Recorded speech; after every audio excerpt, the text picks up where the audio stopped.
Hi, everybody. Happy New Year 2024. We are here. We're back. We are working on our Hexie snowballs. It's time for you to get back into it too. Hopefully you've taken a little bit of a break this holiday season and you've rejuvenated. Maybe you've spent the whole time sewing. Maybe you haven't sewn at all. Either way, we're here tonight to answer your questions and to check in and see how everything is going with your quilting, with your piecing, or if you have any general sewing questions at all, or you just want to chat with us about life, set some goals for 2024. I'm not making any resolutions, just goals. Yeah. Amanda Brown is here with us live too. Hi, Amanda. Hello, how are you? Good. Happy New Year. Yay, New Year. Were you partying? No, I wanted to go to bed before midnight. My family made me stay up. They're so mean. How dare they want to celebrate? Right? They know we're tired. But it was lovely. It was lovely just to ring in a new year together as a family. So yeah, that's great. That's great. Where's everyone tuning in from tonight? I'm going to look on my computer here because I don't have a TV screen in front of me today. There's something going on with the cord. Always. So I can see you when I turn to the side here. So if you see me looking here, it's because I'm really looking at all of you and your questions and all of that. I've got Violet and Ruby behind the camera here tonight on this night before back to school for the kids. Yes. Forcing them to work after having taken the red eye from Las Vegas. So we are all like, yeah. Oh, that's great though. Family sticks together. That's right. We're all in it together. Hi, Brenda. Hi, Vanessa. Hi, Sonia. Oh, there's Mary. Hi, Mary. Thanks for tuning in, you guys, tonight. I hope you've had a fabulous holiday. There's Karen from Illinois. Thank you for being here also. Anyone watching on YouTube, thank you so much. Oh, Chile, Manitoba. Can I just say, we went to the Grand Canyon on this Las Vegas trip, and it snowed in the desert. Snowing like you wouldn't believe. And we came back to tons of snow also. You should get a refund when that happens, right? Like that should be a trip guarantee. Yeah, it was very ironic. Violet, can you just give me a little more volume on that speaker? Then I can hear me a little better. Yeah, that'd be great. Hi, Donna. Hi, Leanne. Thanks, you guys, for tuning in. So how is everyone doing? Oh, from South Carolina, I bet you. Well, it's maybe a little cool, but I bet you they've got some nice weather there.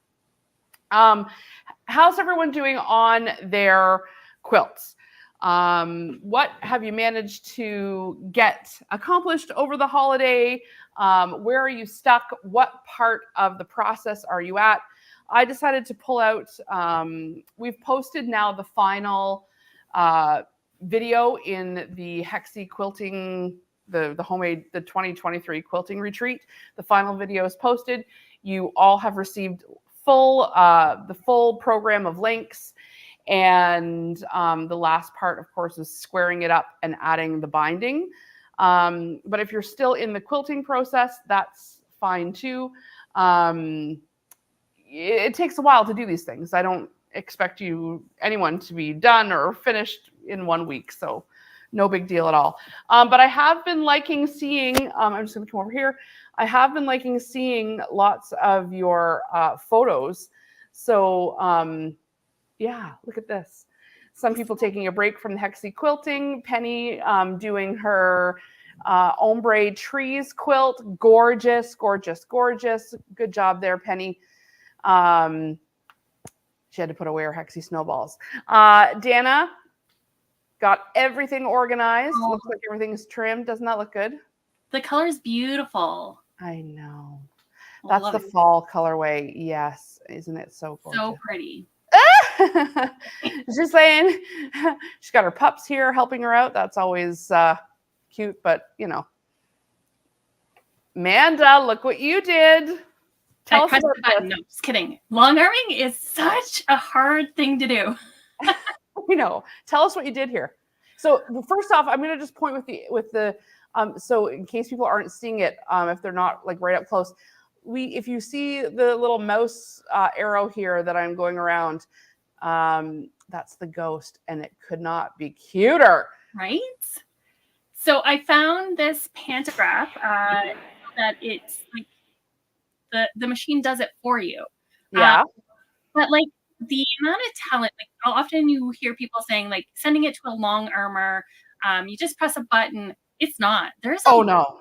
skill, and there are so many mistakes on that for something that I just had to press a button for because I pressed the wrong button and I didn't think ahead and I had to keep changing things. It's a lot of work.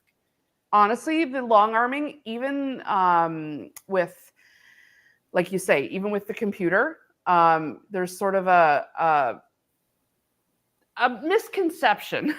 Yeah. And especially from those of us who have embroidery machines, where you put your project on the hoop and you go, and off it goes. Yeah. You know, when you're long arming, even when the computer is doing the work, you still got to be there. You still got to know about the tension. You still have to like guide it. I mean, you're not guiding it like this, but you're rolling it up. You're making sure the tension's correct. Everything's lining up. It's still tons of work for sure. Yeah. Having said that, you know, it looks when beautiful. you have you can't even just put on a show or anything. Like I couldn't put in both AirPods. I had to take one out because you have to listen to the machine because as soon as it makes a weird sound, you're done. You're doomed. You need something. Yeah, and it's not like regular sewing where you can just quickly pick something out.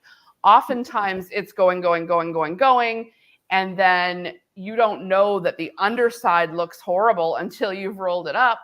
And picking out quilting like that, boy. Yeah. It is tough. And I think it can sense when you're in a rush or there's something else going on, because like the last 2 rows of the quilt, I had a hockey game to get to, and I struggled so much because I was the problem. I pressed the wrong button, everything crashed. Then like, I don't know what happened, but all of a sudden it was stitching in the same place. I was like, what did I do? I know. It's fine now. Well, it looks beautiful. You wouldn't know it looking at your beautiful little ghost here that there was any struggle at all. And, you know, when you do get there, it is, even though you see some imperfections, using the computer to long arm it does allow for a very, very beautiful design. How many people have taken on, I noticed there was some, I'm going to just kind of scroll along to the photos here, because we had, look at this. What Ginny has done. I'm guessing she's done this in her embroidery machine. And there's a close-up of it. I think it's maybe a little bit, there it is. Look at how she's like, either she's got a long arm or she's done this in her hoop and just put the design in her petals there. It's beautiful. Yeah, beautiful. And that's what's cool about, I love everybody laying it out on their floors. Oh, there's you getting going. It was loaded, and then I gave up. All right, we're good. Oh, someone opened their, that's Penny's, the mystery Christmas box. Oh, I loved opening that Christmas morning. I left it for last. Okay. Did you love it? I did. I did love it. What'd you get? I got some beautiful fabric. I got a lovely necklace with the scissors and the hearts. I'm really excited. I got the package of, I want to call it Wap and Zap, but I don't think that's what it's called. The stuff that you put in the microwave, or not the microwave. It's the for oven mitts or Yeah. I'm not calling it the right name, but I have like so many projects already up here for that stuff. So that's great. That's so good. I'm glad. That was really fun.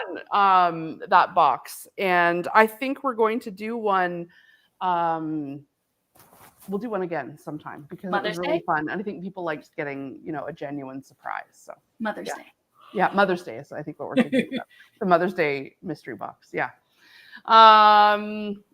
Because, you know, sometimes you don't just get anything. You buy yourself something and have a little surprise. I've still got this one going. Has anyone tried free motioning the inside of their petals? Been brave and gone for it.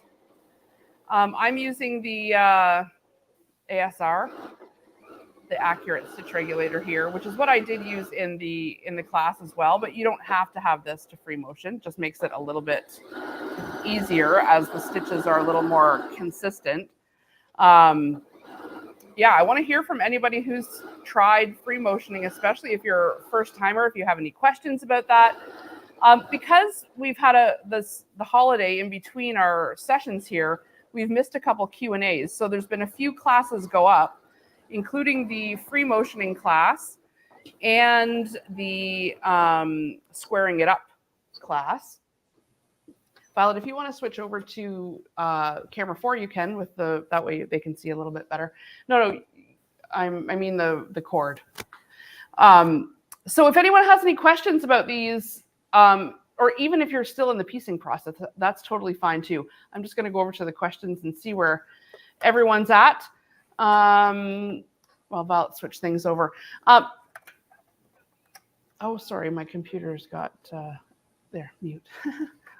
I have to look this way, you guys, today. Violet, anybody got any questions there? Because I can't see the screen, so you definitely have to shout them out tonight. Okay. Any suggestions on how to open the Deco Bob thread? When I took the plastic off, I couldn't find the start and ended up in a rat's nest. This is a common thing. I've got Deco Bob in my spool right here. It's usually caught. I'll just cut and bring it out so you can see on the overhead. So usually when it's spun right around, like at the beginning, there's a little slit in the very bottom of the plastic, and usually the thread is somewhere down there. And if you kind of rub your hands along, it'll loosen up and you can find it. If it's the bobbin, Deco Bob bobbin, same thing. And you might have to take a little bit off because when you rub it like that, it's so thin, you might, lose a few feet, but whatever. There's tons on there. But it is there. It's just so thin, it's hard to get. But usually it's somewhere around the bottom. And you can check that it's not caught in the little, there's like a groove, a little slit that you can put your thread in the bottom. So try that. I know getting the Deco Bob off of the bobbin, it works great, but yeah, it's so thin, it's sometimes hard to see. What else have we got, Violet? That's all the questions for now? Okay, no problem. Just shout them out because remember, I'm not seeing in front of me today, so I can't see all of the comments. Amanda, what thread did you use when you were quilting? That is a really good question. Whatever was in there. I went around the office and found the color that works, and it wasn't what we normally use. It just was a random spool, and I don't remember. But it was a long arm and cone, so I'm not quite sure. It was probably the Madeira Arrow Lock if it was around. It wasn't the Arrow Lock. Oh, it wasn't? Because it was randomly left there by someone else at some point. Oh, okay. It was like, free thread is good thread, right? It was the right color because I didn't want, because the Halloween one is creamy, I didn't want a white, but I also wanted something that wasn't like, some of the grays were too blue based. Right. So I found a really nice ecru. Yes. So sometimes I feel when you're at the quilting stage, you need to use thread that's going to work in your machine. But because there's so many stitches holding it together, I often feel okay using things that might not be normally used. I'm just saying, if I'm long arming, sometimes I will pull out a cone that isn't a long arming cone, like even confetti I've used on it. I almost use the Wonderful glow in the dark thread. Oh, because I was that would have been great. But I was a little scared that it would cause me problems, and I didn't have someone to fall back on for help. So I was not the time. The long arm, more than any other machines, will tell you if it likes the thread or not. You know, for sure. That they were working on their quilt, and the thread kept on breaking. The Deco Bob. Okay. And they changed the tension just a smidgen, and it worked. Look at us empowering people to try things like that. It's perfect. I was wrong. They could handle it all along, Amanda. I was worried. It's like if you don't know, don't touch it. But if we can give you the right information to help you know, then you can do a lot better. Yeah, for sure. For sure. That's really great to hear because like I'm quilting with the Deco Bob right now. And yeah, you do want to make sure your stitches are consistent. You want to make sure your bottom thread isn't showing at the top because that can happen especially when you're using very thin thread. It's not you, it's that you might need to set the tension a little bit higher. Now, did you use the Deco Bob for your binding? I did. I used it for the entire thing. Okay. So like I sewed, because I'm a hand binder. So I sewed. Oh, but I didn't, sorry. I didn't hand stitch the binding. I machine stitched it. So I machine stitched it to the front with the Deco Bob. Yes. But now I'm using confetti from one of our other quilts that we've done to hand stitch it because the Deco Bob is so fine. I was going to say, and doesn't it feel like you're using like pure rope now? Yes, it does. I know. It feels so thick after you start using the Deco Bob. Regular cotton thread feels like you're doing a rope bowl. Like it's so thick. Yeah. And then Sorry. I find the Deco Bob, like I feel like I could make 10 quilts with one spool. Well, because it's so thin, there's so much on that spool. Yeah. And you run out of it way less. You change your bobbin way less because there's so much on there. Especially if you use those pre-wound bobbins, there's tons on there. Yeah, it is nice. It is nice. The only reason I was able to finish my quilt top so quickly was because I went to my mom's house. I went to my parents' house before Christmas for a little retreat on my own. And I was there for 5 days and I packed up my little 2030, head off to my parents' house. But then I realized when I got there that I didn't have my Deco Bob. And then you better believe it, I got on the internet to find a store close by that would have it. And I was so lucky there was one right in town, but I was just like, and I walked in, I was like, I came here for this. And they were like, that was very specific. It's like, that's good. Oh, I'm glad you found some. That's great. And because once you start using it, it's also like, I better make sure I have this. Well, especially when in a quilt like this, where it's so thin, I worried that I was already working between two different machines, which is automatically a no-no. Yeah. And then trying to then switch up the thread at the same time, I was like, that is all sorts of recipes of disasters.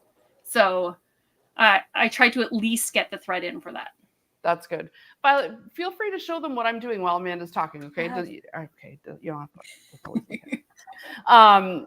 That's good advice. And you know what? Like, I know that we kind of say try not to switch between machines too when you're working on a project, but sometimes you just have to. Yeah. Sometimes it's like, well, it's either I switch machines or I don't get this done or I can't work on it. So use your discretion. Like you kind of normally want to, stick with one machine for a project, but I don't blame you for just using what you had, Yeah, and I took time to set it up to make sure that my seam allowances were as close as possible. And like you do those things, it's just like sometimes even when I'm working on the same machine, I will turn it off and then I will turn it back on later and sit down and forget to set things back the way I had it before. Yes. So then everything is off again. So I'm using the stitch regulator here. And I've just realized that I put the ruler foot on. I'm like, why is this so big and chunky? So I'm going to change it. I might as well show you how easy it is to change. And are you on the 9480? 9480. So when you use that one, I think this is on the CM17 as well, is if you select ruler quilting versus select free motion quilting, the actual height of it is different and you can't do it interchangeably. I tried that one and it was weird. Well, I'm regular.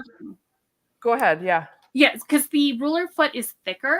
It is. And so if you are on free motion quilting with the ruler foot, it like squishes your sandwich down and you can't move it. And I didn't understand. And it was because I hadn't switched it to ruler quilting from free motion. Right.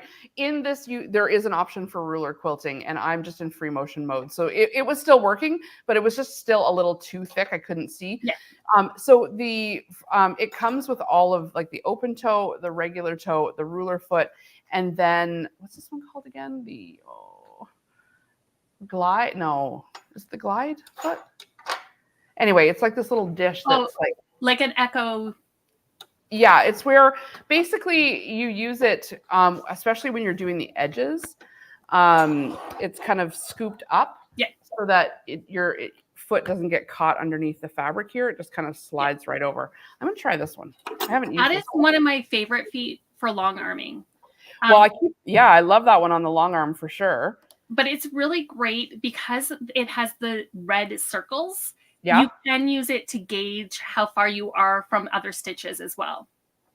Well, I do like that a lot about the ruler foot, because you're getting sort of the natural width of that foot is that 1/4 inch, and that's super helpful. Yeah. But I'm gonna give this a go here and see how the two lines kind of equal that, and you've got a straight line here too, which is kind of nice. Yeah. Okay, someone is asking about the stitch in the ditch foot. Yeah. This one right here. That is compatible with the 6500. Okay. And their machine is a professional 6500, and so yes, those are the same machines. It's just the name on them. Yeah.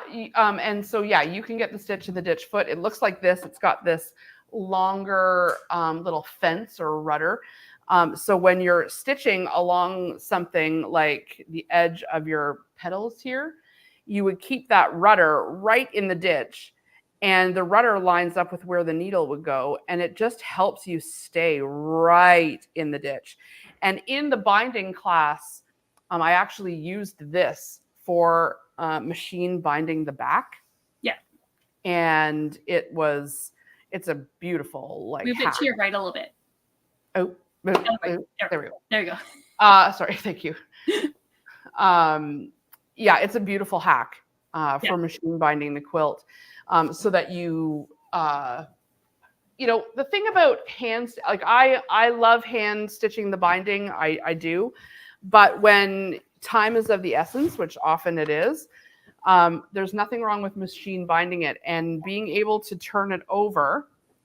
So if we're looking at this binding here, being able to turn it over like that, and then flip it, and using that ditch foot right there, because part of what we don't want to see when we're machine binding is a whole row of stitches on the nice front of your quilt. Yeah.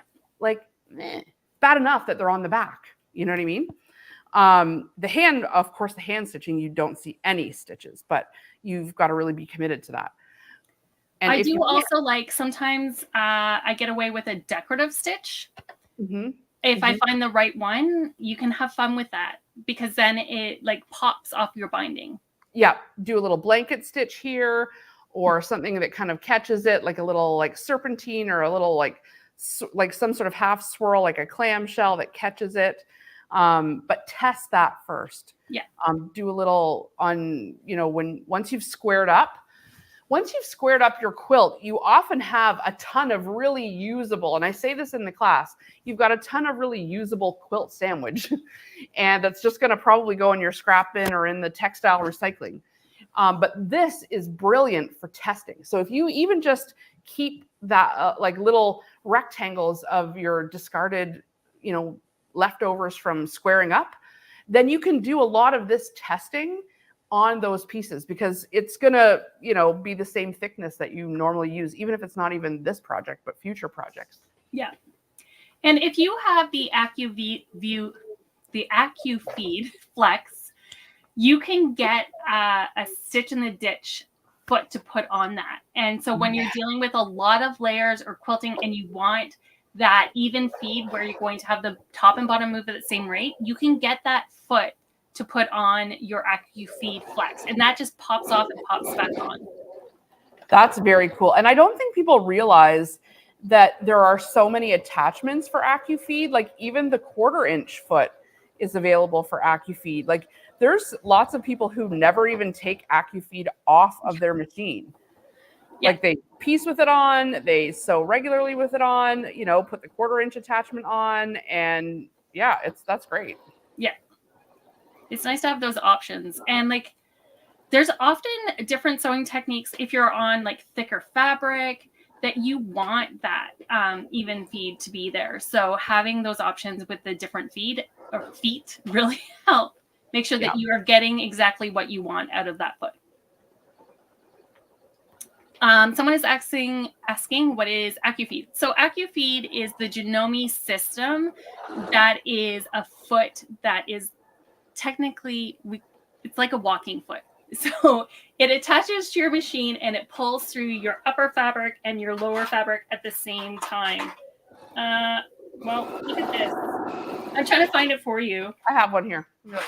Because I have it, but there isn't a foot on it. So I've got the narrow one here. Okay, perfect. So if you're looking at it like this, this is the HP version of it, like the high performance version.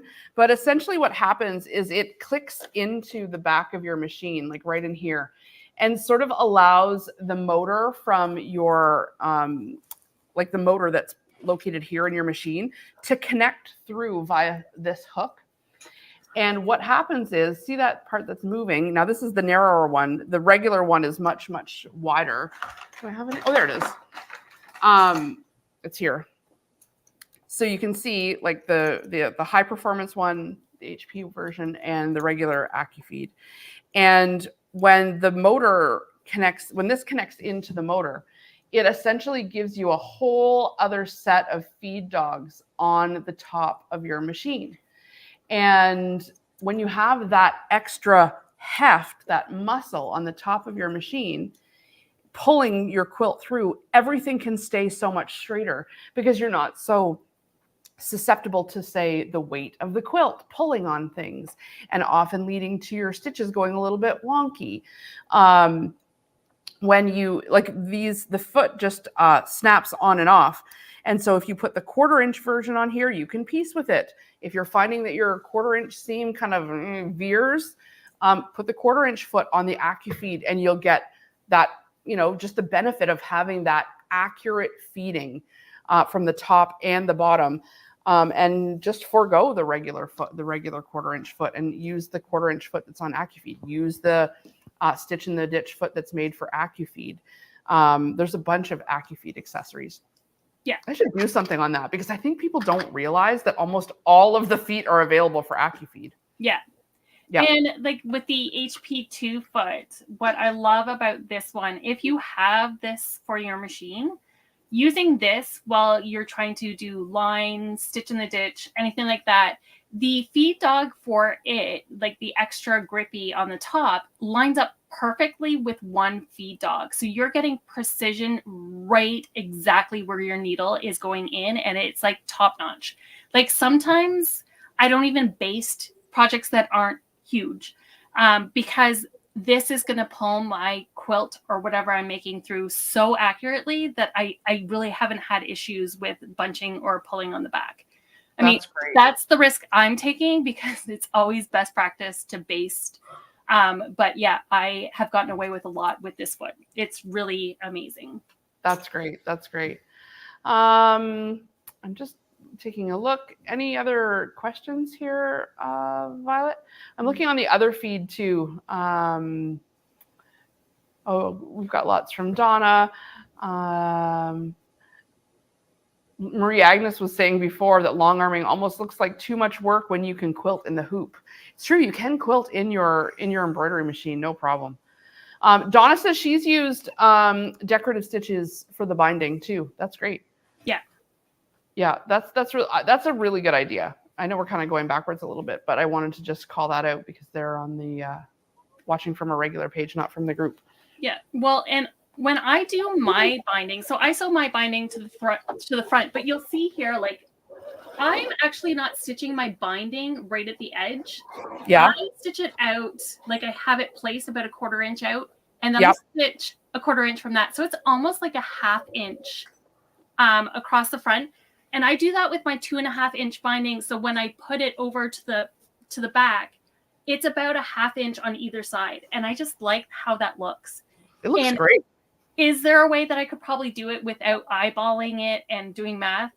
Yes, but like this is the method that I happened upon and it works well for me. So I always It's true. And, you know, like when we're doing classes like this, sometimes it's like, oh, well, whatever we say is the only way to do it. Not true.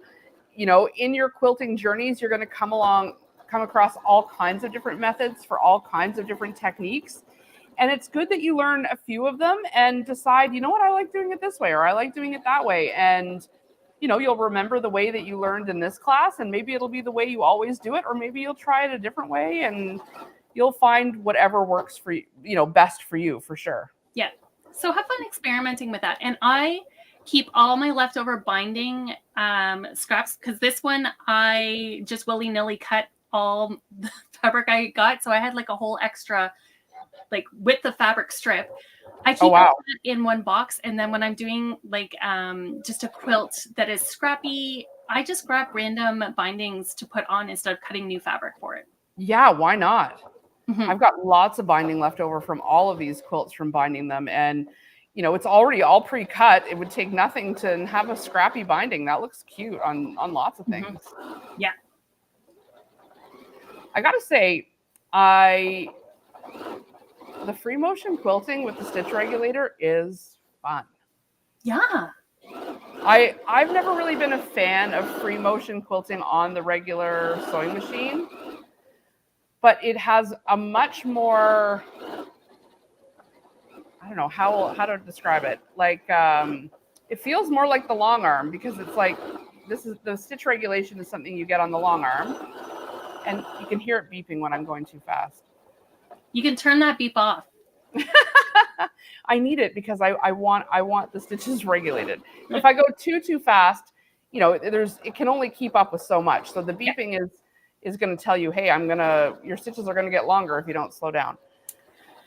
Yeah. So it does help you stay a nice regulated speed. And like when we're doing, if you don't have the stitch regulator and if you're learning free motion quilting, really, honestly, when you wash your quilts, so much is hidden in there. So don't stress over it. And the only way you're going to get more confident with something is to keep on trying. So don't let it hold you back. People make it into this big thing. Free motion quilting is not particularly hard. It's just something that takes practice. So go out there, practice. The people who are snuggling under your quilt that you made with love are not going to look at the stitches and say anything about them or notice them. They just know that you made this quilt for them. 100%. Yeah. Ruby won the Christmas quilt at my mom, my sisters, and I. If you've been following on social media, maybe you saw my post where during COVID, like 2020, I'm talking about, like the very first Christmas when no one could be together. Yeah. I sent everyone a machine, like just machines that I had around, and fabric, and we all did this row of. I'll try to find it on here so I can show you guys a picture. So I taught everyone I just walked everyone through how to basically do basic piecing. And let me see if I can find the picture of Ruby on here. And in the end, it took me about, from till 2023 to actually get it all done. But, what's happening? Oh, Violet's switching back. Thanks, Violet. Sorry. I got to find where all the photos are. I'm sure I posted it in here. More.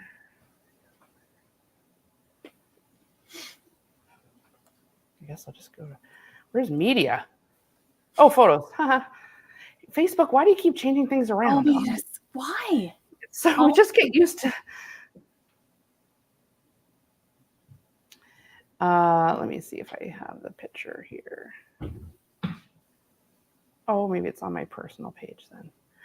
Anyway, I'll try to find it here while you guys are talking, while we're talking. But we made this quilt and it was full of holes and whatnot. Like, by no means was it perfect. It was everybody's, not my first, crack at it. But definitely their first crack at it. And maybe it's on my phone. Let me just maybe you guys don't even need to see it, but it was a great memory, because even though the quilt, when I saw I had everybody ship back the rows that they had made, and I was going to long arm it and put it together. And that took me, obviously 2 years to do, because that's okay. That's, for some quilts, that's super speedy. Yeah, I know. Okay, fine. It was 3 years. But yeah, because sometimes these things take like a while. Oh, there it is. And we played like a whole bunch of games at Christmas. So here is a shot of the actual, let me find it here, quilt. To your right. Ooh, there we go. Yeah. So it's like presents. It's all rows of presents. Oh, and yeah, and so then we played there it is. We played a bunch of games. Why can't I find it on my regular? You know how it goes with the constant pictures. And everybody, like all the cousins, aunts and uncles, grandma, grandpa, everybody, we had like a bunch of games, and everybody could win tickets for different things. If you sang karaoke, you got an extra ticket. If you won this game, you got an extra ticket, and it all went in to see who would win the quilt. And Ruby won it. So I just thought, you know what? So we worried about this, like it being perfect. Like there's still holes in it, like because it's really was like my mom and sister's first crack at piecing anything. Yeah. And they were completely alone. I just shipped them a machine, and then like we would do a video chat, and I'd be like, no, a little further over. Yeah. So it just was what it was. But you love the quilt, eh, Ruby? I know, it's on her bed and it looks so nice. And I just think what a nice memory for her to have, like her mom, her aunts, and her grandma all made this quilt for her. Priceless. It's absolutely priceless. Yeah. And no one's going to know whether or not it was pieced perfectly, or, I mean, right, Rube? You don't care. Well, I think it was hilarious because at the last second I put in 10 tickets. Oh, like hundreds of tickets. Ruby said at the last second she put in 10 tickets.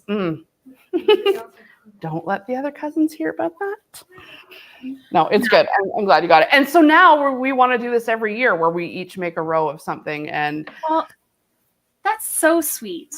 Like making things together collaboratively, like it's just such a magical experience where you have so many hands and so much love going into one item. Like I love that when people are doing like block swaps and things like that. It's just magical what happens.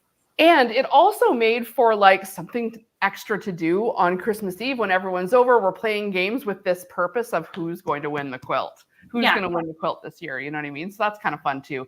And if you have a competitive family, which we do, it was, there was lots I could never picture that, Jen. It's true. Oh, no? Yep. It's true. All right. How are we doing on the question front, Violet, Amanda? You guys are looking at them. That's about it. Poor Violet's almost asleep over there behind the. Oh, poor Violet. I know. We've had a long travel day. When we left Las Vegas at midnight. Last night? Yeah. And we got here at around noon. Oh goodness. So yeah. Those are rough days. I've had a few of those. Those are rough days. Donna's suggesting that maybe the cousins can join in making blocks in the future. Like I could see that becoming a whole thing. Yeah, I really love that idea, Donna, because you know what, they really are old enough. And, we've done kids classes and all the cousins have participated in doing a little something, and have them on your lap, and you know what I mean? Or have them free motion their name in the bottom of it, or, something like that. Why not? Because when you've had a little part of it, you're really invested in it. As was my sister, who she couldn't have been more. She wanted that quilt bad. She had taken all her kids' tickets. Like she wanted that quilt. So yeah. Watch out, Ruby. It was fun. I know. Ruby's going like this behind the camera. Okay, Violet, question. Are you planning any free Februaries or any other classes? Yes, we are planning some free February. And we are going to use Scrappiness is Happiness again, because a lot of you have the book already. And so we can do some projects in that coming up. So just stay tuned for that in the next week or so. We're going to be talking about that. Lots of free things in February for sure. I was actually thinking of re-airing, since last year, January, we did the Get Organized series. I'm going to see if I can download it and re-air it, Amanda, because for anyone who didn't participate or who just wants to tune in again and have a refresh, because often this time of year you're wanting to get organized. I need to go through my scraps again because they're chaotic. Yeah. And so we used the Scrappiness is Happiness book in January to help us get organized, and then made some projects out of those scraps in February. So I will post that and you can take a look. The other thing I was thinking might be helpful, and you guys can let me know if anyone's tuning in, way back in our very first quilting retreat when we did the Lottie, I was thinking some people might still be working on the Lottie or need a refresher. And part of what we could do for free in February is refresh the Lottie if anyone needs to ask us anything about it or get back into it. We can reopen that group, repost some Lottie videos, or answer any of your questions around the Lottie if that would help anyone out. Now, I know I'm talking to the people in this group particularly, and they may not need it, but that's something we're thinking about. And don't forget, brush lettering is coming out in March. That's going to be free lives every Wednesday in March. And you can get the kit if you want to follow along and do the brush lettering with me. It's always fun, similar to Watercolor Wednesdays. This time it'll be brush lettering pens, so turning your handwriting into calligraphy. The kits always sell out, you guys. So if you're on the fence, I'm warning you now, we've got a certain number of them, and then after that, they're done. So if you want to get a brush lettering kit, we can put it in the comments too. Violet, go ahead. No. What's that, Amanda? What a skill to have, like with brush lettering. Like it's so useful. Makes you look fancy. Yeah. And you want to know what you'll end up doing is all your photo boxes or the things that you're organizing, rather than just writing like Christmas decorations, you'll write Christmas decorations. And every time you look at it, you'll just feel like, because I get out my labeler. Yeah, you'll just do it by hand. And you don't have to be like, you don't have to have good handwriting. Like my handwriting, like I was a reporter for 20 years. It's like surgeon scratch. It's like taking notes in court. You know what I mean? And no, it's not about having good handwriting. It's about learning to draw the letters and pushing down at certain points. And we're going to go through all of that, and that's going to start in March. So I'm really looking forward to that. And yeah, we're going to have a whole lineup coming out. You just got to give us a little bit more time. And we've got some exciting things coming up this year for sure. Yep. What else, Violet? Anything? Donna is asking about the ASR storage box. Sorry, Violet. Yes, I know. In fact, I nearly said it at the beginning that I did write to my rep at Janome right before we started this, because I was like, Donna's going to be on here and she's going to ask me, and they haven't written me back yet. So I've already written them before. So she'll probably get the email tomorrow morning and I'll let you know what she says. Yes, probably. Yeah. Well, Amanda, thank you so much for being here tonight. You're always full of sewing wisdom. I hope you got some hand stitching done while we were talking. Yeah, I love a good excuse to sit still and hand stitch every once in a while. So it was nice to join in tonight and get a little bit done on that. Well, and thank you for everything you've done, posting videos and sharing your wealth of knowledge throughout this entire quilting retreat. I know everybody loves having you on here. If it was just me, we'd all be just floating away in the clouds and nothing would ever get done, probably. No, but I love doing these with the whole group. Like there's something magical about making something similar to someone else and, troubleshooting and getting ideas, because like there's been some excellent suggestions from the group. And that's really how you and I have gotten all of our knowledge, is like listening and asking, and it's a group. Yeah, it's a group activity. Yep, for sure. I want to thank all of you for being here. And I'll remind you, the code HEXY that you all get for being a part of this group that gets you 10% off your purchase. It's last chance to use your code HEXY. So if you're sitting on the fence on whether you want a machine with the ASR, 10%. You get 10% even on machines. So if you're wanting a little fabric bundle, or something small, extra thread, all the way up to a nice big machine, you can use that code HEXY. And we have the 9480 in stock, and I ordered an extra stitch regulator because this machine here, the stitch regulator is optional. So if you order this machine this week, I am going to buy the stitch regulator for you. So as a perk for anybody that's in the group, you will get the stitch regulator for free. I'm going to throw it in, and that way you can quilt up your quilt yourself with all those regulated stitches. And that is such a great deal. And the 9480 is an amazing machine. It is so nice. Yeah, it's got everything you need. It's not as big as like the big M8s, but it's also not as expensive as the M8. Yeah. But you can get the stitch regulator for it. And it's plenty big for anything you're doing. And it comes with so many accessories already. Yeah. And and you'll get the beautiful ASR storage box. And it's 11 inches of throat space. Like that's a lot. You know, that's still a lot. So, and I love the light that pops out. That's my favorite. Yeah, watch this. Let's see about maybe the overhead would be best. Yeah, look. So you can't see it on there. Well, you can't see it. Well, it's just give me just like the there you go. See, it pulls out there. Yeah, it's so nice. If you need extra lighting, you just pop it out and there you've got it right where you need it. This machine, this one and the 9450, they're the only ones that have this. And I don't know why Janome doesn't build them in the mall, but I guess so that these ones are special maybe, but I love that feature. No, and you don't even know it's there until because it just looks like it's built in because you can put it away. Yeah, but it totally, eliminates the need for an extra light right at your desk because you can just pull it out when you need it. So, and I use it for not just sewing. Like if I need to look at something close to my machine, I'll pop it out. And your hand stitching, like pull it out. There you go. That's good. Yeah, it's such a great feature. Well, thanks so much to everybody for tuning in tonight. Stay close to the Facebook feed because we will be posting the next time we're live. I'm not entirely sure when that is. But if you have questions, the group stays open for the next year or more. So you can continue. We want to see your quilts as they all come together. We want to see your quilting, see what you've chosen to do on the front.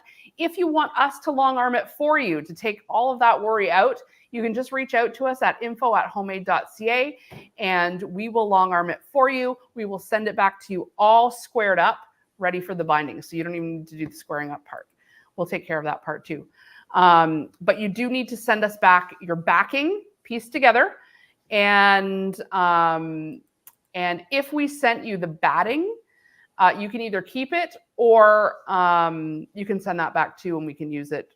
Otherwise, we'll work that out when you send it. But just reach out to us if you want us to go ahead and long arm your quilt for you. And if you've already pre-signed up for the long arming, because you get a special deal on it, if you've pre-signed up for it, then you just reach out to us when you're ready. And we will send you the shipping label because that's included in the price of the long arming is the free shipping to us and back to you.